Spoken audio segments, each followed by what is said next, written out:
It was the last day before Thanksgiving break. She was my middle daughter of 3 girls, and funny, jokester, comedian, artist, big-hearted, brown-eyed doll. Absolute amazing kid. Just on her way home from school, on her bicycle in the bike lane, and a neighbor we didn't know, who was finishing a phone call in her car, didn't realize that her vehicle had drifted over into the bike lane where my daughter was, struck her head on. Erica was thrown off her bike backwards, did a 360 in the air, and landed 15 feet in the other direction on the concrete on the back of her head.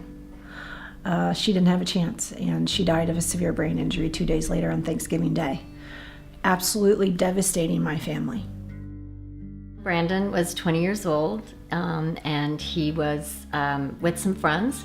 They had spent the night bowling and drinking. They came back to the parking lot and they were ready to call it a night, and then somebody decided, no, let's go for a ride. I'm not ready to call it a night. They were driving too fast and missed a turn. So the car hit a guardrail and then ricocheted up to the mountain and hit the mountain, and then flipped the car over, and it slid down on the roof of the vehicle. Brandon was a passenger in the front seat, and he was not wearing a seatbelt.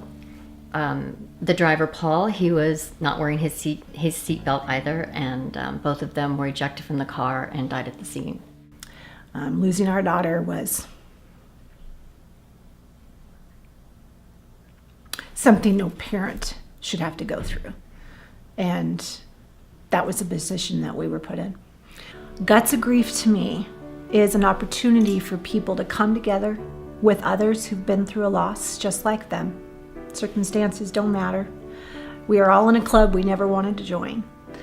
But once you're in it, knowing others who've been through similar type of losses, that's comforting just in itself. But my hope beyond that in bringing people together is to help them walk through their journey right now, right? Where are you at? And let's talk about that and the real emotion and the real impact this has on you and your family and your friends, and what to say to people and what to tell people you need, and coping tools and triggers, and talking about all these things that are part of the grief journey that people don't talk about. It goes beyond clichés and the old, all the, it'll be okay, you'll be fine, and it says, grief sucks. And it does. We're about the guts of it, the absolute heart-wrenching guts.